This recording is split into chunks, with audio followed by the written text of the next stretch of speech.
الرحیم۔ ایک بہت ہی اہم مسئلہ جس کی طرف آج کل توجہ کی ضرورت اور بھی زیادہ ہے،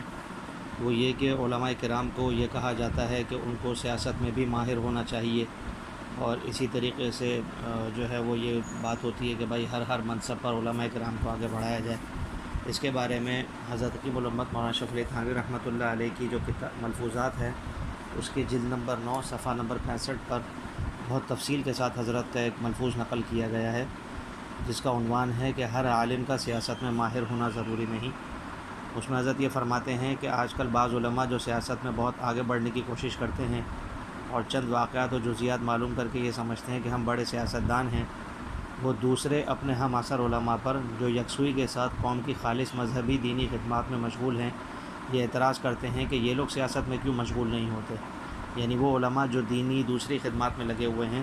وہ سیاست میں کیوں نہیں آتے، اس پر اعتراض کرتے ہیں۔ اور ایسے سیاسی لوگوں کا یہ دعویٰ ہے کہ ہر مولوی کے لیے یہ ضروری ہے کہ وہ سیاسیات میں دخل دے اور اس میں مہارت حاصل کرے۔ حضرت فرماتے ہیں کہ حالانکہ ان کے پاس اس دعوے کی کوئی دلیل نہیں، یعنی جو یہ کہتے ہیں کہ علماء کرام کو سیاست میں آگے آنا چاہیے، ان کے پاس اس دعوے کی کوئی دلیل نہیں، بلکہ قرآن پاک میں غور کرنے سے معلوم ہوتا ہے کہ ایسے لوگوں کا یہ دعویٰ کہ ہر مولوی کو سیاست کے اندر مشغول ہونا ضروری ہے، یہ دعویٰ غلط ہے۔ دلیل حضرت یہ فرماتے ہیں کہ دوسرے پارے کے آخر میں بنی اسرائیل کا قصہ مذکور ہے، جس میں اللہ تعالیٰ فرماتے ہیں الم تر الی الملأ من بنی اسرائیل من بعد موسیٰ اذ قالوا لنبی لهم ابعث لنا ملکا نقاتل فی سبیل اللہ۔ تو یہاں پر جو واقعہ ہے کہ بنی اسرائیل نے اپنی قوم کے نبی حضرت شموئیل علیہ السلام سے درخواست کی تھی کہ ہمارے لیے کوئی جو ہے وہ بادشاہ مقرر کر دیجئے۔ تو حضرت شموئیل علیہ السلام حالانکہ نبی تھے، اگر وہی بادشاہ بنتے تو قوم کو کوئی اعتراض بھی نہ ہوتا، لیکن اس کے باوجود حضرت شموئیل علیہ السلام نے حضرت طالوت کے بارے میں فرمایا کہ یہ تمہارے بادشاہ بنیں گے، حالانکہ جب نبی موجود تھے تو ان کو ہی بادشاہ بظاہر بننا چاہیے تھا، لیکن شموئیل علیہ السلام نے ان لوگوں پر واضح کیا کہ میرا کام نبوت ہے، سیاست نہیں ہے، اس لیے جو ہے وہ تمہیں طالوت کو ہی جو ہے وہ اپنا بادشاہ ماننا پڑے گا۔ تو اس سے یہ پتہ چلتا ہے کہ یہ سیاست اور نبوت یہ دونوں الگ الگ چیزیں ہیں۔ آگے حضرت نے جو بات فرمائی ہے اس کا خلاصہ یہ ہے کہ جب نبی کے ہوتے ہوئے بھی نبی کو یہ حکم نہیں دیا گیا، یہ نبی کے لیے یہ پسند نہیں کیا گیا کہ وہ سیاست میں دخل اندازی کریں یا سیاست میں وہ حصہ لیں، تو ایک عالم کے لیے کیسے زبردستی کی جا سکتی ہے کہ وہ سیاست کو بھی جانتا ہو۔ حضرت شموئیل علیہ السلام حسب سابق اپنے نبوت کے فرائض انجام دیتے رہے،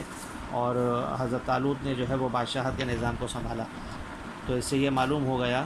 کہ مولوی کے لیے سیاست میں حصہ لینا ضروری نہیں ہے۔ اور اس کی ایک اور حضرت نے ایک اور بات ارشاد فرمائی ہے تمدن کا جو باب ہے اس کے اعتبار سے، کہ تقسیم عمل ضروری ہے،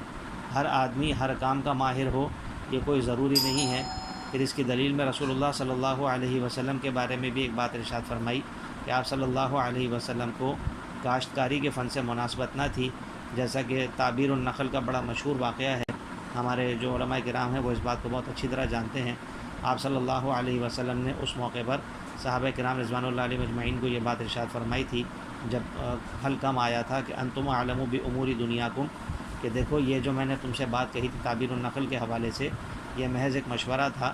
باقی یہ جو کاشتکاری کا فن ہے یہ تم لوگ زیادہ بہتر جانتے ہو، یہ کوئی احکام کے باب سے نہیں ہے کہ جس کا میں تمہیں جو ہے وضاحت کے ساتھ بتاؤں، ایک مشورہ تھا جو میں نے تمہیں دیا تھا۔ تو اس کی وجہ سے نعوذ باللہ رسول اللہ صلی اللہ علیہ وسلم کی شان میں کوئی کمی واقع نہیں ہوتی۔ تو اسی طریقے سے اگر علماء کرام جو ہیں وہ سیاست سے مناسبت نہیں رکھتے، یا علماء کرام جو ہے وہ سیاست میں عمل دخل نہیں رکھتے، تو اس سے ان کی شان پر کوئی نقص نہیں آتا۔ ہاں البتہ علماء کرام کے لیے یہ ضروری ہے کہ جو سیاست کے متعلق احکام ہیں وہ جب لوگ معلوم کریں تو وہ ان کو بتا دیں، اور جو بادشاہ بنے یا سیاست کے کام میں عمل دخل کرے اس کے لیے یہ ضروری ہے کہ جب کوئی نیا کام کرنے لگے تو اس کے بارے میں علماء کرام سے پوچھ کر فیصلہ کیا کرے۔ اللہ تبارک و تعالی ہم سب کو دین کی صحیح سمجھ عطا فرمائے۔ وآخر دعوانا الحمدللہ رب العالمین۔